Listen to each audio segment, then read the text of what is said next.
What's up, everyone, and welcome to my channel. I think I finally have the microphone in a better spot. I guess we're going to find out. Maybe a year from now, I'll make a montage of the progression of my channel from the very first one until, the most recent video that I make.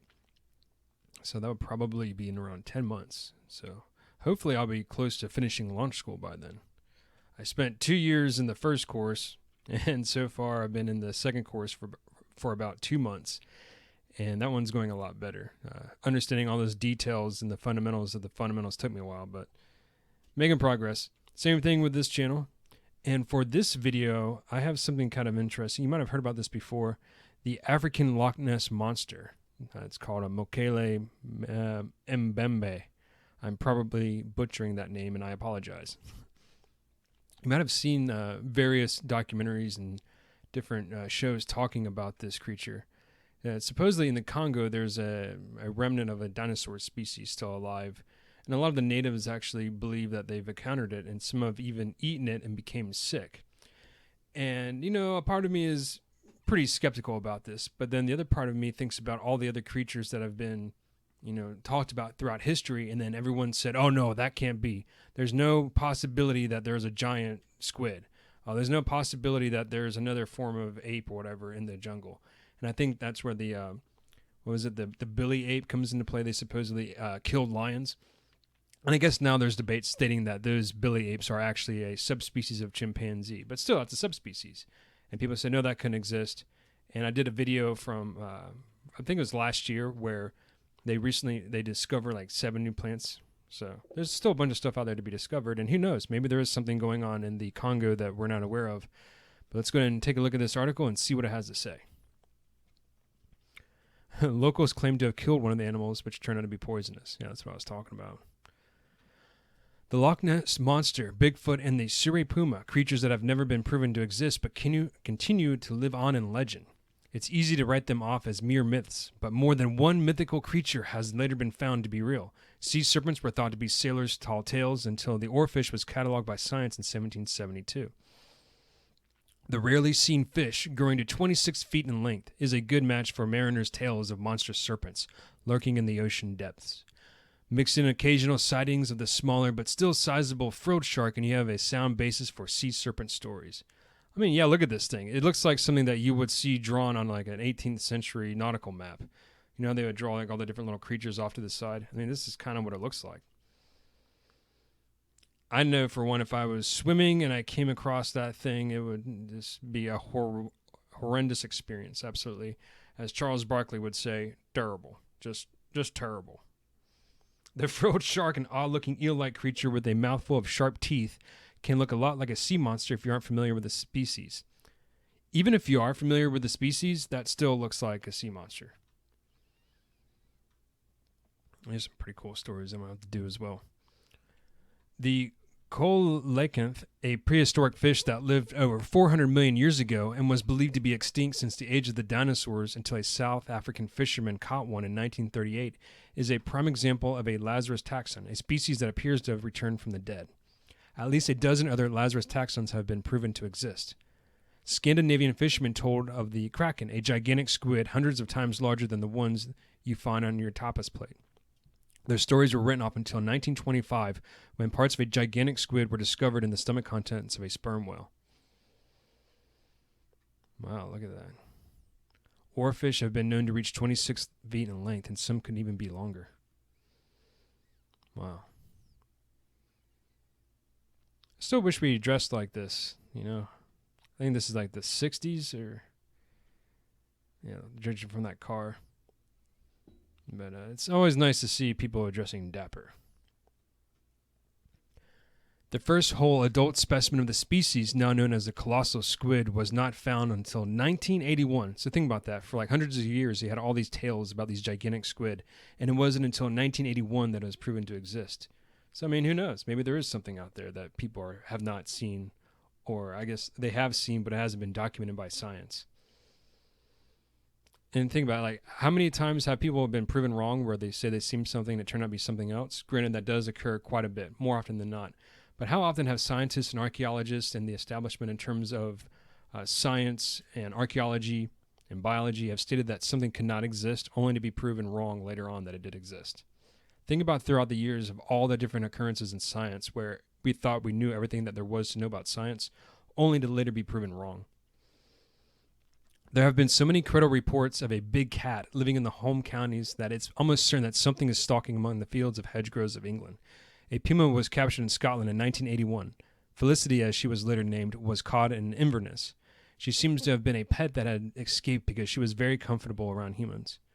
Several other puma and lynx were found in the UK through the 80s and 90s, while most of them ended up being shot by farmers protecting their livestock. One turned up in Cricklewood in the northwest London. She ended up in a London zoo. Yeah, is this an actual old picture? Reports of giant squid were written off as seamen's yarns until one was actually captured. Yeah, at least this looks like an old picture, like an old drawing. And I would assume that's what it is. But there are several other mythical creatures on the brink of discovery. The thylacine, or Tasmanian tiger, is a carnivorous marsupial that was once widespread across Australia. It became extinct on the Australian mainland, at least according to conventional scientific wisdom, at least 2,000 years ago. It was wiped out by humans and, in particular, their dogs. One lonely thylacine was captured in Tasmania and died in an Australian zoo in September 1936. But sightings of the thylacines persist. Australia's Department of Conservation and Land Management recorded 203 reports of sightings of the extinct beast in Western Australia from 1936 to 1998. I don't know. Either they're seeing something that looks very similar to that, or they're actually seeing this creature. I don't think 203 reports from 1936 to 1998 can all be false. I mean, think about what people have to do to be willing to actually call and report something. You know, they're actually motivated to do that. Normally, people are pretty easily motivated to document or complain about something, but it's a little bit different just to let someone know about the possibility of something living. Lauren Coleman runs the International Cryptozoology Museum, a one-of-a-kind institution that boasts innumerable extraordinary exhibits, from examples of genuine Yeti hair to a replica of P.T. Barnum's notorious Fiji mermaid. One of his prized exhibits is the cast of what appears to have been a fresh thylacine paw print discovered in 2001. I mean, this guy kind of looks like this. I wonder if it was done on purpose. He told Daily Star Online that he thinks the chance of thylacines being rediscovered is very high. The wildest tale in cryptozoology is one of Mokele-mbembe, the namesake of this video. A Nessie-like dinosaur lurking in the depths of Lake Bangweulu in Zambia. The beast, long part of local legend, was supposedly seen by European explorers in the early part of the 20th century. German adventurer Paul Gratz called it the Nasanga, a degenerate saurian, which one might well confuse with the crocodile, were it not that its skin has no scales and its toes are armed with claws. Yeah, can you imagine if this thing is real and you're walking through the jungle and you come across this thing? It's like, oh wow.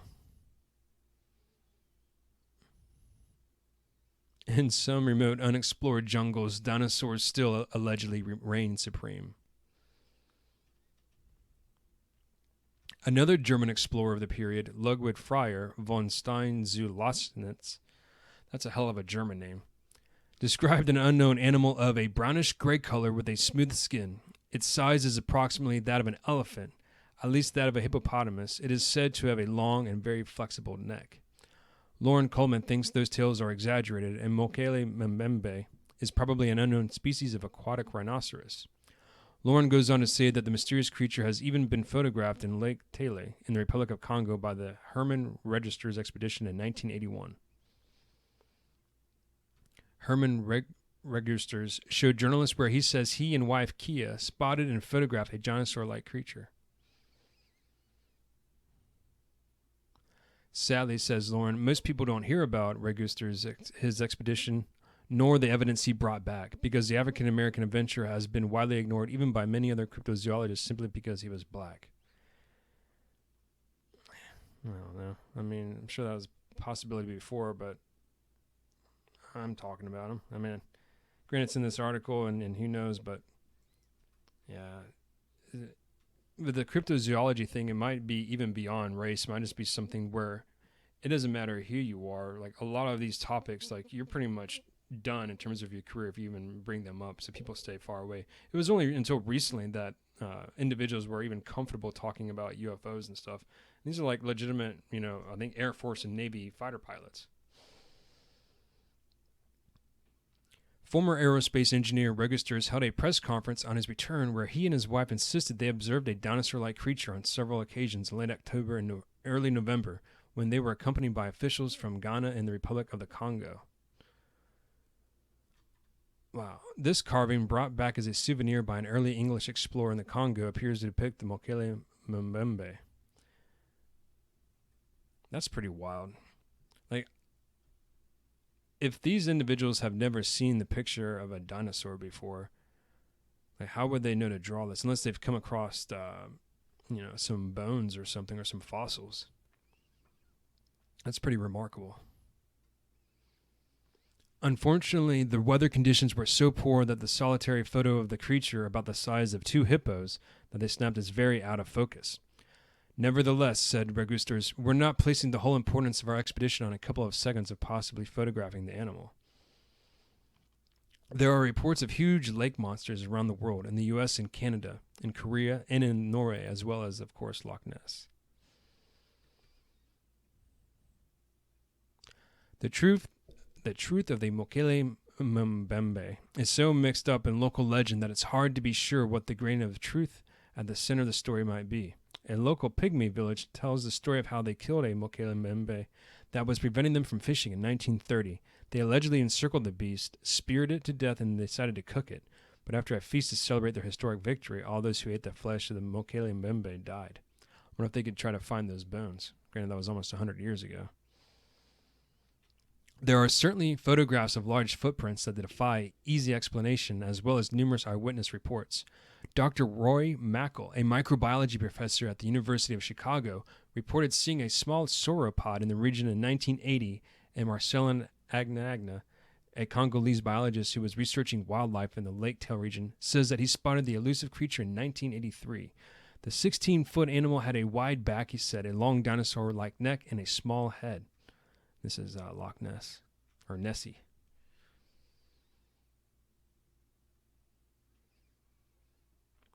The discovery of a family of dinosaurs that managed to escape the mass extinction is not likely, but something is out there waiting to be discovered. Lauren Coleman says it's always possible. Large animals are discovered frequently. I'm going to do another video of 30 different species that were discovered in the past 10 years. So, I mean, granted, most of them are like insects and a few little creatures, but there are some mammals that were recently discovered, so that's pretty cool. But I don't know if they're like this large. A 5th species of tapir, a new orangutan, new turtle, new birds, new giant crayfish, and another species of colocynth in 1998 and more. Look at this. There are countless reports of ape men in the USA, Japan, Russia, and most convincingly in Indonesia.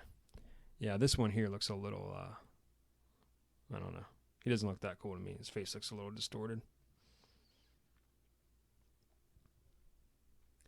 Jonathan Downs, a renowned cryptozoologist, I don't think he's renewed. Like, did he renew his subscription to the cryptozoology? Unless that's how, I don't think that's how, that's not how you spell renowned. I think that's a typo. Cryptozoologist who founded the Center for 14 Zoology, one of the world's largest and best-known cryptozoological research organizations, that the talk of dinosaurs may only be a slight exaggeration. I think that you can explain all the sightings, he told Daily Star Online, without resorting to dinosaurs. I think that they can be explained by extremely large monitor lizards. Yeah, that makes sense. I could see that. Some monitor lizards, such as the Komodo dragon, can grow up to 10 feet in length, and a larger species, which is now thought to be extinct, reached lengths of over 23 feet. Oh, wow. But, he added, there is also quite good evidence to suggest that the Nile's softshell turtle grows considerably larger than people think. Gerald Durrell, for example, writes about an example 6 foot in length in one of his books.